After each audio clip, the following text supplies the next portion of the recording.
So we get indication early on in the novel that Robert Ross, his legacy, is somewhat controversial. And this occurs when the narrator is doing her research, trying to track down anybody who knows anything about Robert Ross. And she visits some old folks' homes where you would have, the survivors, the war veterans, and that generation is now well into their old age, but some are still alive. So this person, the narrator, goes to talk about their memories of Robert Ross. So at the bottom of page 6, all of this happened a long time ago, but not so long ago that everyone who played a part in it is dead. Some can still be met in dark old rooms with nurses in attendance. They look at you and rearrange their thoughts. They say, I don't remember. The occupants of memory have to be protected from strangers. Ask what happened, they say, I don't know. Mention Robert Ross, they look away. He's dead, they tell you. This is not news. Tell me about the horses, you ask. Sometimes they weep at this. Other times they say, that bastard. Then the nurses nod at you, much as to say, you see? It's best to go away and find your information somewhere else.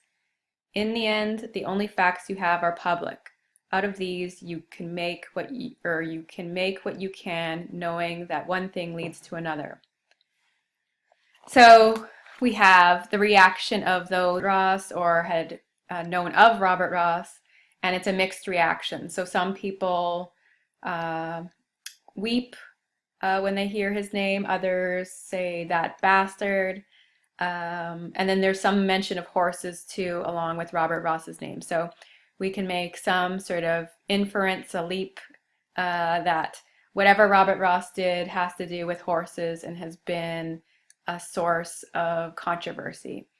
So something, the horses, the 130 horses that we see in the first prologue there, this has to do with Robert's legacy and how he is controversial.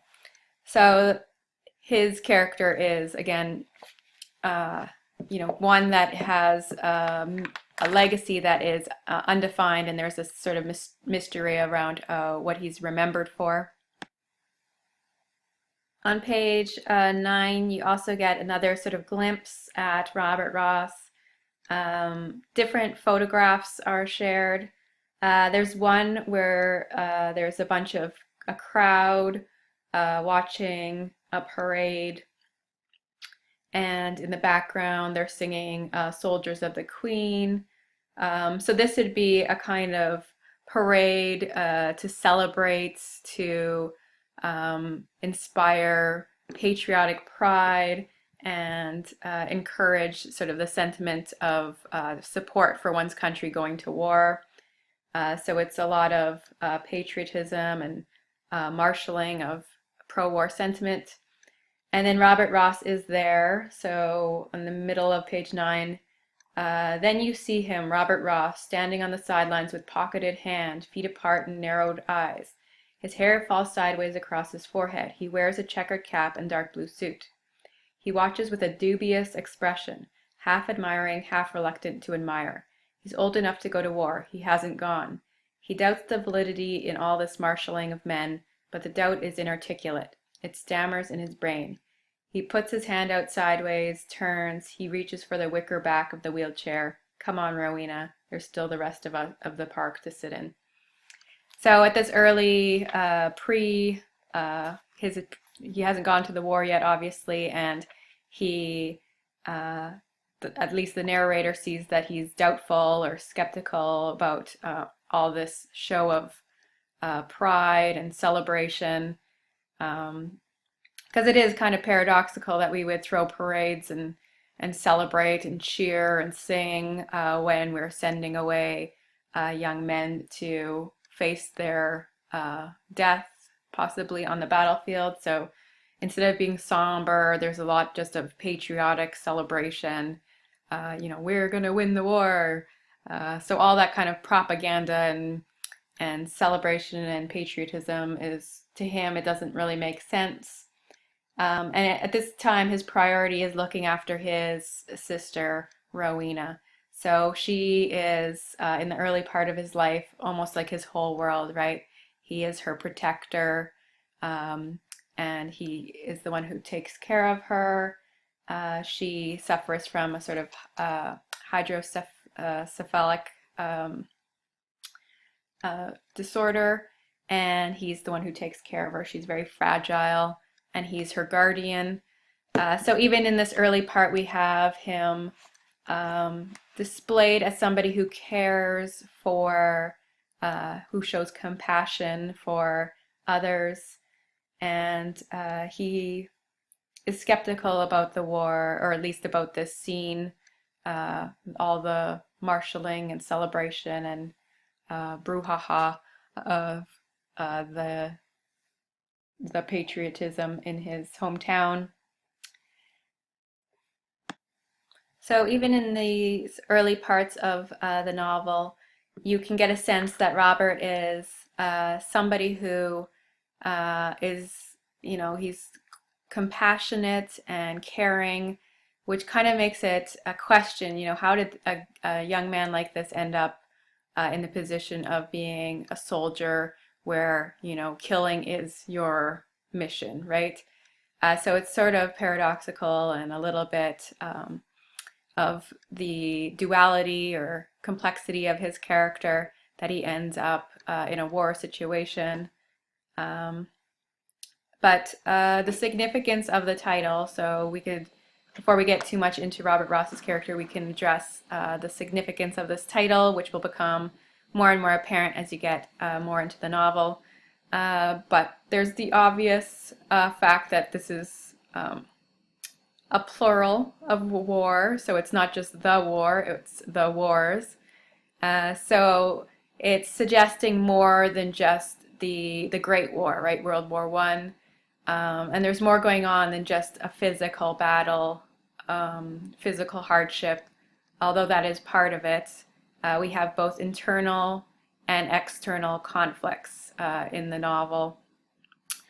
So external hardships, external conflicts, there's, obvious violence, one side pitted against another, physical endurance, enduring through elements, the mud, the rain, deprivation. There's also physical fighting, assault, and other types of sort of physically being attacked or wounded, broken bones, all that kind of stuff would fall into the sort of external battles or external conflicts that are involved with this title. But I want to sort of also look at the internal conflicts, the internal wars that Robert is also facing. Um, so he is a character who is somewhat paradoxical or contradictory or conflicted in a lot of different ways. So he has these internal conflicts. And one of them we've sort of talked about already, but it is the conflict of having both empathy and of being in a position to kill. So he is a compassionate, intense, or he is intense, but he's also intelligent and sensitive, caring person, and yet he's also in the position as a soldier. So um, this is sort of somewhat clashing or conflicting, um, and he will struggle with coming to terms with some of the realities of being a soldier and facing death and killing.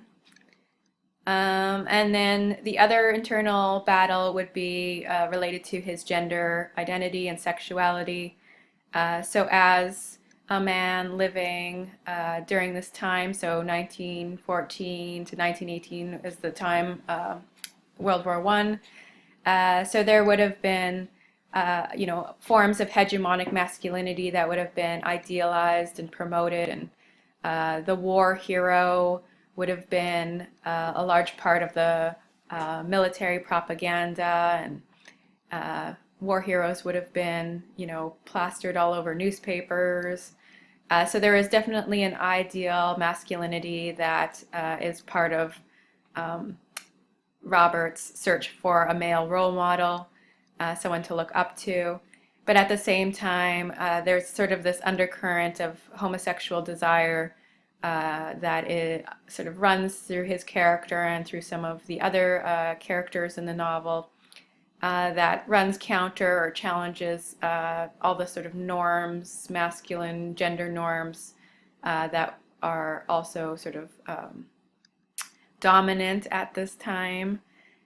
So we have Tim O'Brien, or sorry, Timothy Findley, talking about or creating a character who is struggling with his identity, and he sort of, over the course of the novel, finds himself in a way. He's gone through this transformation, and he will find out what's important to him and learn to fight for what he really cares about in the war. So that'll be a part of his journey. So Timothy Findley's The Wars also falls into this category of coming of age narrative, or in German it's called a bildungsroman.